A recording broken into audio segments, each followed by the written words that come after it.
नमस्कार। आज हम एक ऐसे मुद्दे पर बात करने वाले हैं जिसने हाल फिलहाल में आप कह सकते हैं काफी राजनीतिक तूफान खड़ा किया। जी ये है वोट चोरी का विवाद। हाँ, ये शब्द काफी सुनने में आया। बिल्कुल। हमारे पास नव भारत टाइम्स और द टाइम्स ऑफ इंडिया जैसे अखबारों की कुछ रिपोर्ट्स हैं, लेख हैं जो इस पर काफी रोशनी डालते हैं।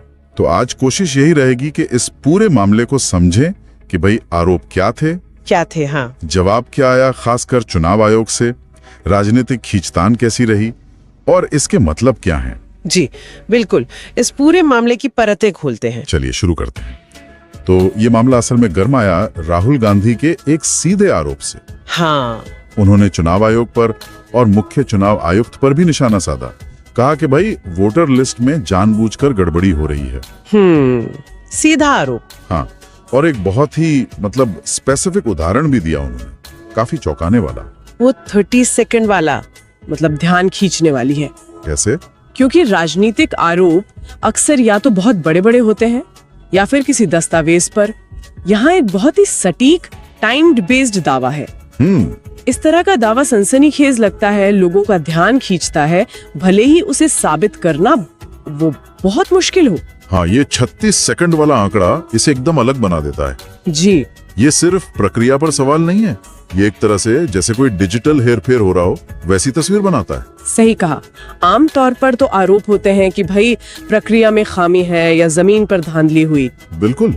और देखिए, ये सीधा सीधा चुनाव प्रक्रिया की निष्पक्षता पर, उसकी साख पर एक बड़ा सवाल है। हाँ, किसी भी लोकतंत्र में वोटर लिस्ट की सटीकता, उसकी पवित्रता, वो तो नींव है। सही बात है। और जब उस पे ऐसे सवाल उठे तो ये सिर्फ एक पार्टी का मसला नहीं रहता, ये पूरी व्यवस्था में जनता के भरोसे को कमजोर कर सकता है। हाँ, ये भरोसे का संकट पैदा कर सकता है। बिल्कुल। तो जाहिर है चुनाव आयोग चुप तो नहीं बैठा होगा। नहीं, बिल्कुल नहीं। द टाइम्स ऑफ इंडिया की रिपोर्ट बताती है कि ईसीआई ने बहुत तेजी से जवाब दिया। जी हाँ। और इन सारे आरोपों को खारिज कर दिया। कहा कि ये गलत और बेबुनियाद हैं, इनकरेक्ट एंड बेसलेस। जी, और ईसीआई का जवाब सिर्फ ये कहना नहीं था कि गलत है, उन्होंने समझाया भी। अच्छा। हाँ, उन्होंने प्रक्रिया और तकनीक दोनों के बारे में बताया। उनका मुख्य तर्क ये था कि भाई वोटर लिस्ट से नाम हटाने की जो हमारी प्रक्रिया है, उसमें इस तरह ऑनलाइन फौरन नाम हटाना जैसा आरोप है वो संभव ही नहीं है। अच्छा, क्या आप थोड़ा बता सकती हैं इस प्रक्रिया के बारे में? ईसीआई क्यों कह रहा है कि 36 सेकंड में ये मुमकिन नहीं है? जरूर। देखिए, ईसीआई के मुताबिक वोटर लिस्ट में कोई भी नाम जोड़ने या हटाने के लिए एक मल्टी स्टेप प्रोसेस है। ठीक है। आप ऑनलाइन अप्लाई करते हैं या शिकायत करते हैं, उसके बाद भी जमीन पर वेरिफिकेशन होता है। इसमें अक्सर बूथ लेवल ऑफिसर यानी वीएलओ की भूमिका होती है। वो घर जाकर जांच कर सकते हैं, संपर्क कर सकते हैं। राइट। फिर जिस व्यक्ति का नाम हटाने की बात है उसे नोटिस दिया जाता है, उसे अपना पक्ष रखने का मौका मिलता है। अच्छा, तो टाइम लगता है इसमें? हाँ बिल्कुल, इन सब कामों में वक्त लगता है। ये ऐसा नहीं है कि कंप्यूटर पर कुछ क्लिक किया और सेकंडों में नाम हट गया, खासकर बिना कोई निशान छोड़े। उनका दावा है कि उनके सिस्टम में सिक्योरिटी की कई परतें हैं जो ऐसी छेड़छाड़ को रोकती है। संभव ही नहीं है। हाँ, उनका मुख्य बचाव इसी प्रक्रिया की मजबूती पर है। वो ये नहीं कह रहे कि सिस्टम 100% हैक प्रूफ है। हाँ, वो तो कोई नहीं कह सकता, कोई डिजिटल सिस्टम नहीं कह सकता। लेकिन उनका तर्क है कि वोटर लिस्ट मैनेजमेंट का जो उनका सिस्टम और प्रोटोकॉल है, उसमें इस तरह की तुरंत ऑनलाइन डिलीशन संभव नहीं है। इसमें वेरिफिकेशन, नोटिस पीरियड जैसे कई, आप कह सकती हैं, स्पीड ब्रेकर लगे हुए हैं। ये समझना जरूरी था। अच्छा, अब इस मामले का एक और पहलू है जो काफी चर्चा में रहा। जी। द टाइम्स ऑफ इंडिया की रिपोर्ट है कि राहुल गांधी ने अपने इस दावे के साथ खासतौर पर युवा पीढ़ी यानी जेनजी को संबोधित किया। अच्छा। और वादा किया कि वो इस कथित वोट चोरी को रोकेंगे। ये युवाओं से सीधा संवाद क्यों? इसके पीछे क्या सोच हो सकती है? ये एक दिलचस्प रणनीति लगती है और शायद सोची समझी भी। जेन जी जो युवा है, 90 के दशक के अंत से लेकर 2010 के आसपास जन्मे, वो अब एक बड़ा वोटिंग ब्लॉक है। हाँ बिल्कुल। और राजनीतिक दल लगातार उनसे जुड़ने के नए तरीके ढूंढ रहे हैं।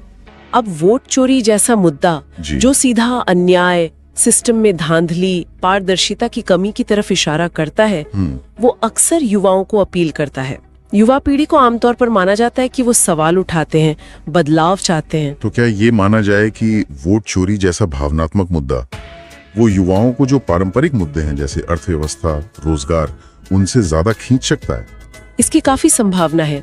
देखिए, पारंपरिक मुद्दे जरूरी हैं, लेकिन हमारे वोट चुराए जा रहे हैं, ये एक सीधा भावनात्मक आरोप है। हाँ, ये एक अलग तरह की तात्कालिकता और शायद गुस्सा भी पैदा कर सकता है। ये हम बनाम वो वाली भावना बना सकता है। युवाओं को लग सकता है कि उनके भविष्य पर, उनकी आवाज पर हमला हो रहा है। तो ये उन्हें शायद ज्यादा सक्रिय भी कर दे। हाँ, ये उन्हें राजनीतिक प्रक्रिया में एक्टिव होने के लिए प्रेरित कर सकता है, शायद वोट डालने के लिए या कम से कम सोशल मीडिया पर इस मुद्दे को उठाने के लिए। लेकिन क्या ये जुड़ाव गहरा होता है या बस सतही रहता है? हाँ, ये एक बड़ा सवाल है कि क्या ये सिर्फ एक चुनावी मौसम की बात है या वाकई उन्हें मुद्दों की गहराई तक ले जाता है। ये देखना होगा। बिल्कुल, और जैसा कि होना ही था, इस पूरे मामले पर राजनीतिक घमासान भी शुरू हो गया। जाहिर है। टाइम्स ऑफ इंडिया ने रिपोर्ट किया कि बीजेपी नेताओं ने कड़ी प्रतिक्रिया दी। कहा कि ये कांग्रेस का एक पॉलिटिकल स्टंट है, प्रचार का हथकंडा है। ये प्रतिक्रिया तो अपेक्षित थी। जब विपक्ष का कोई बड़ा नेता चुनाव आयोग जैसी संवैधानिक संस्था पर सवाल उठाए तो सत्ताधारी दल के लिए ये एक चुनौती होती है। हाँ, उनकी पहली प्रतिक्रिया बचाव की होती है और आरोप लगाने वाले की नियत पर सवाल उठाने की होती है। इसे राजनीति से प्रेरित कहना या ध्यान भटकाने की कोशिश बताना या हार के डर से लगाए गए आरोप कहना, ये सब स्थापित राजनीतिक प्रतिक्रियाएं हैं। क्या बीजेपी की तरफ से सिर्फ स्टंट कहने के अलावा कुछ और तर्क भी दिए गए होंगे? बिल्कुल। सत्ताधारी दल अक्सर अपनी सरकार की उपलब्धियां गिनाता है, विपक्ष के पिछले रिकॉर्ड पर सवाल उठाता है। हाँ, वो ये भी कह सकते हैं कि ऐसे आरोप देश की लोकतांत्रिक संस्थाओं को कमजोर करते हैं, अंतर्राष्ट्रीय स्तर पर भारत की छवि खराब करते हैं। वो चुनाव आयोग की स्वायत्तता और उसके द्वारा कराए गए सफल चुनावों का हवाला दे सकते हैं। मतलब मूल उद्देश्य होता है आरोपों को झूठा साबित करना और विपक्ष की विश्वसनीयता कम करना। ये एक तरह की नैरेटिव की लड़ाई है। बिल्कुल, नैरेटिव वॉरफेयर। दोनों पक्ष अपनी कहानी को सच साबित करने की कोशिश करते हैं। और ये लड़ाई उस दिन दिखी भी। अगर हम उस दिन की बाकी खबरों को देखें तो और भी चीजें हो रही थी जी। जैसे हरियाणा के पूर्व मंत्री अनिल विज ने अचानक अपने सोशल मीडिया प्रोफाइल से मंत्री शब्द हटा दिया। उसे काफी अटकलें लगी। हाँ, वो खबर भी थी। या फिर दिल्ली पुलिस ने किसी बड़े गैंग पर कोई बड़ी कार्रवाई की। लेकिन राष्ट्रीय स्तर पर मीडिया में और खासकर सोशल मीडिया पर अगर देखें तो यही वोट चोरी वाला विवाद छाया रहा। बाकी खबरें इसके सामने दब गईं। जी। ऐसा क्यों? इस मुद्दे में ऐसा क्या था कि इसने इतना ध्यान खींचा? इसके कई कारण एक साथ काम कर रहे थे। पहला तो आरोप लगाने वाले का कद। राहुल गांधी। हाँ, विपक्ष का एक बड़ा राष्ट्रीय चेहरा, उनकी बात को नजरअंदाज करना मुश्किल है। ठीक है। दूसरा, आरोप का विषय। ये कोई लोकल मुद्दा नहीं था, ना ही कोई नीति पर असहमति। ये सीधा लोकतंत्र की बुनियाद यानी चुनाव प्रक्रिया पर सवाल था। हाँ, ये बात तो है। तीसरा, आरोप की प्रकृति। जैसा हमने कहा, 36 सेकंड में वोट चोरी, ये बहुत विशिष्ट और नाटकीय दावा है। ये आसानी से वायरल होता है। हाँ, कैची है। बिल्कुल। चौथा, संस्थागत प्रतिक्रिया। चुनाव आयोग का तुरंत जवाब देना, फिर सत्ताधारी दल का पलटवार, इसने इसे एक टकराव का रूप दे दिया।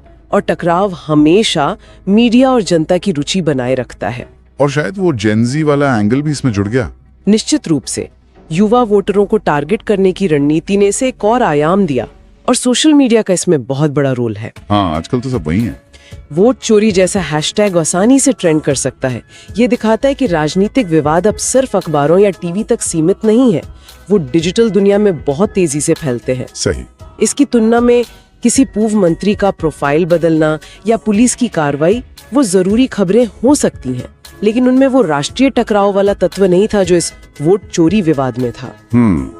तो इस पूरी बातचीत को अगर हम समेटें तो क्या मुख्य बातें निकल कर आ रही हैं? जी, हमने देखा कि कैसे राहुल गांधी ने एक सनसनीखेज दावा किया, 36 सेकंड में वोट हटाने का वो खास उदाहरण दिया, और सीधे चुनाव आयोग के काम करने के तरीके पर गंभीर सवाल खड़े किए। हाँ, ये पहला पॉइंट है। फिर जवाब में चुनाव आयोग ने न सिर्फ आरोपों को गलत और बेबुनियाद बताया, बल्कि अपनी प्रक्रिया की मजबूती और तकनीकी सुरक्षा का हवाला देकर ये समझाने की भी कोशिश की कि ऐसा क्यों संभव नहीं है। जी, उनका स्पष्टीकरण भी आया। फिर इस पर राजनीतिक जंग छिड़ी। बीजेपी ने इसे कांग्रेस का चुनावी स्टंट बताया। हाँ, राजनीतिक प्रतिक्रियाएं। और इस सबके बीच राहुल गांधी ने खास तौर पर जेन जी यानी युवा पीढ़ी से जुड़ने की कोशिश की, उन्हें वोट चोरी रोकने का भरोसा दिलाया। बिल्कुल, ये सब हुआ और ये पूरा मामला कई अहम सवालों को हमारे सामने लाता है। जैसे कि पहला और सबसे जरूरी सवाल तो चुनावी प्रक्रिया की पारदर्शिता और विश्वसनीयता का है। हाँ, क्या जो मौजूदा प्रक्रियाएं हैं वो इतनी पारदर्शी और मजबूत हैं कि ऐसे शक को दूर कर सकें? सिर्फ प्रक्रिया बता देना शायद काफी ना हो।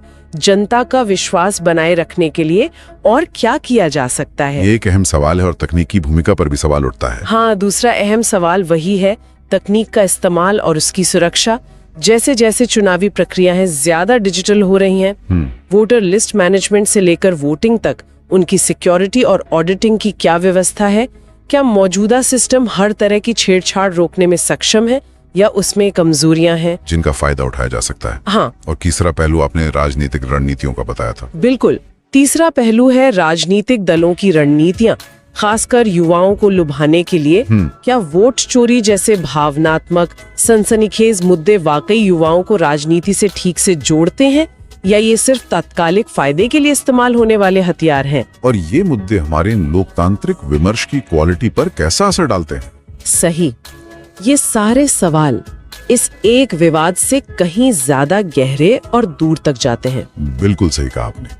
ये सिर्फ एक आरोप प्रत्यारोप का मामला नहीं है, ये हमारे लोकतंत्र के काम करने के तरीके से जुड़े कई बुनियादी पहलुओं को छूता है। जी, और जाते जाते हम अपने श्रोताओं के लिए एक विचार छोड़ जाते हैं। भविष्य को देखिए, जब तकनीक चुनावी प्रक्रियाओं में और भी गहराई से जुड़ जाएगी, सोचिए शायद रिमोट वोटिंग हो या ब्लॉकचेन पर आधारित वोटर लिस्ट हो। हाँ, ऐसी बातें हो रही हैं। तो उस वक्त पारदर्शिता बनाए रखने और सबसे जरूरी जनता का अटूट विश्वास सुनिश्चित करने के लिए हमें किस तरह के नए और ज्यादा मजबूत सुरक्षा उपायों की जरूरत होगी? कैसी स्वतंत्र ऑडिट व्यवस्था चाहिए होगी और कैसा लगातार सार्वजनिक संवाद चाहिए होगा? ये सवाल आने वाले वक्त में और भी अहम होते जाएंगे। बिल्कुल, इस पर सोचने की जरूरत है।